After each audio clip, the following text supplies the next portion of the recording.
Hello दोस्तों, स्वागत है आपका आज के हमारे नए क्लास में। जैसे कि जो अगर हमारी वीडियोस को देखते हैं वो जानते ही होंगे कि क्लास 12th में आपकी फिजिक्स न्यूमेरिकल की सीरीज स्पेशल सीरीज चल रही है।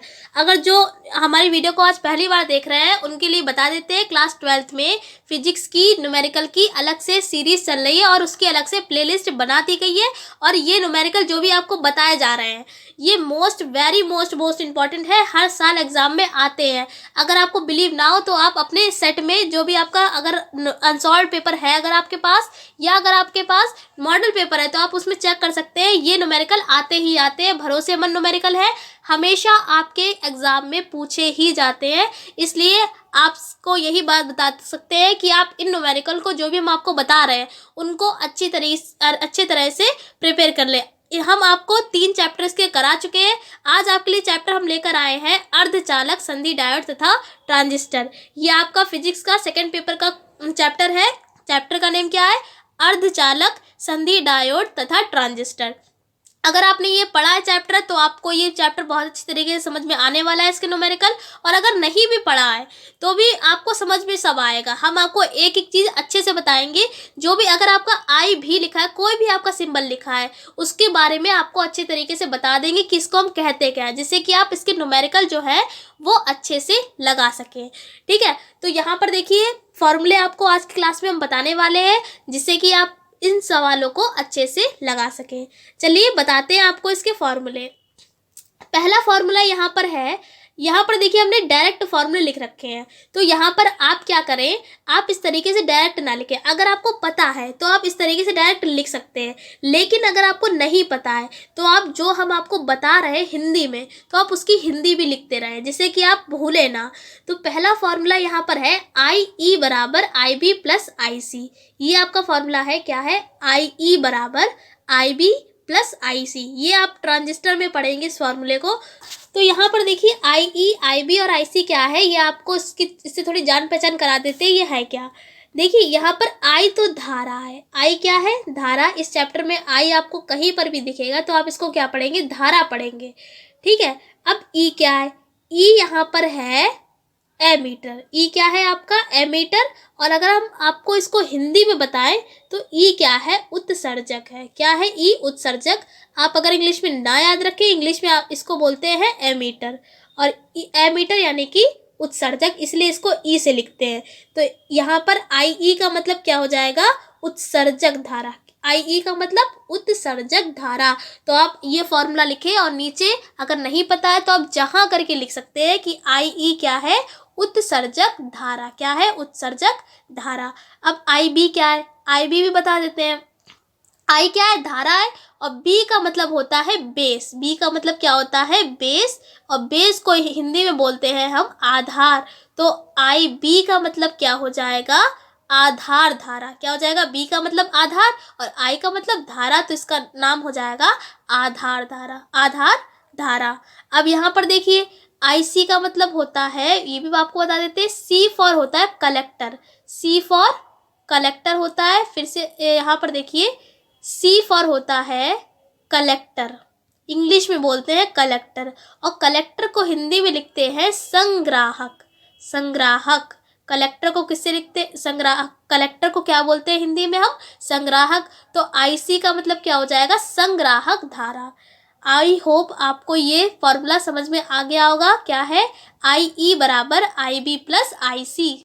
अब यहाँ पर फिर से आपको बताते हैं आई ई क्या है? हमारी उत्सर्जक धारा।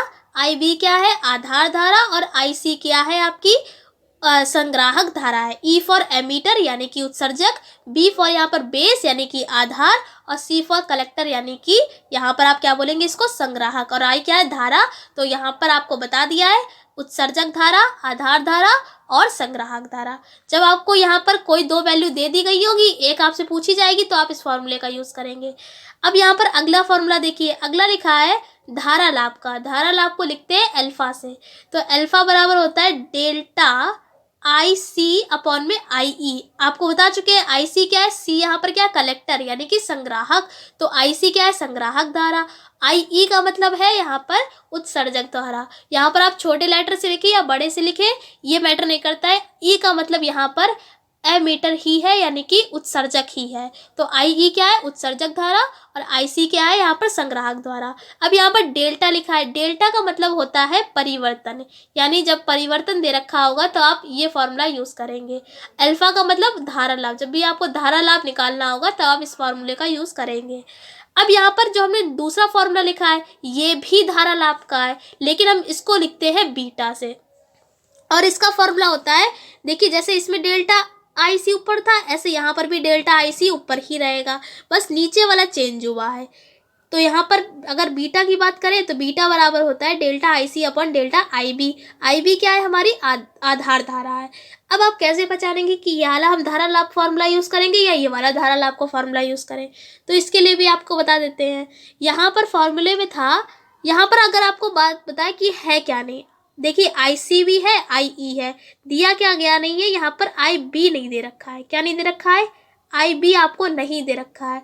जो चीज़ नहीं दे रखी होगी उसको आप क्या बोलेंगे, उभयनिष्ठ, और उभयनिष्ठ को क्या बोलते हैं, कॉमन बोलते हैं इंग्लिश में। क्या नहीं दे रखा है, B नहीं दे रखा है। तो अगर सवाल में आएगा उभयनिष्ठ आधार, क्या आएगा, उभयनिष्ठ आधार, तब आप इसका फॉर्मूले का यूज़ करेंगे, धारा लाभ के अल्फा का मान ये वाला आप यूज़ करेंगे। क्यों यूज़ करेंगे, क्योंकि यहाँ पर B नहीं दे रखा है, B फॉर बेस यानी कि धारा।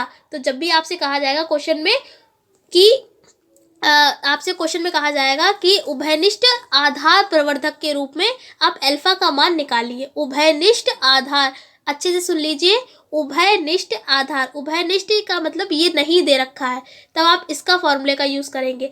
ऐसे दूसरे फॉर्मूले में देखिए, IC दे रखा है, IB दे रखा है, क्या नहीं दे रखा है, IE नहीं दे रखा है। तो यहाँ पर आपका क्वेश्चन जो होगा उस क्वेश्चन में साफ साफ ही लिखा होगा कि उभयनिष्ठ उत्सर्जक, क्या लिखा होगा, उभयनिष्ठ उत्सर्जक, तब आप इस फॉर्मूले का यूज़ करेंगे। फिर से बता देते हैं, अगर आपका कहा जाए उभयनिष्ठ आधार, क्या कहा जाए, उभयनिष्ठ आधार, तब आप ये फॉर्मूले का यूज़ करेंगे। और अगर कहा जाए उभयनिष्ठ उत्सर्जक, उभयनिष्ठ उत्सर्जक, तब आप इस फॉर्मूले का यूज़ करेंगे। अब यहाँ पर देखिए, वोल्टेज लाभ जब आपको निकालने के लिए कहा जाएगा तो वोल्टेज लाभ का फॉर्मूला होता है आउटपुट वोल्टेज बटे में इनपुट वोल्टेज, यानी जो आउटपुट का मतलब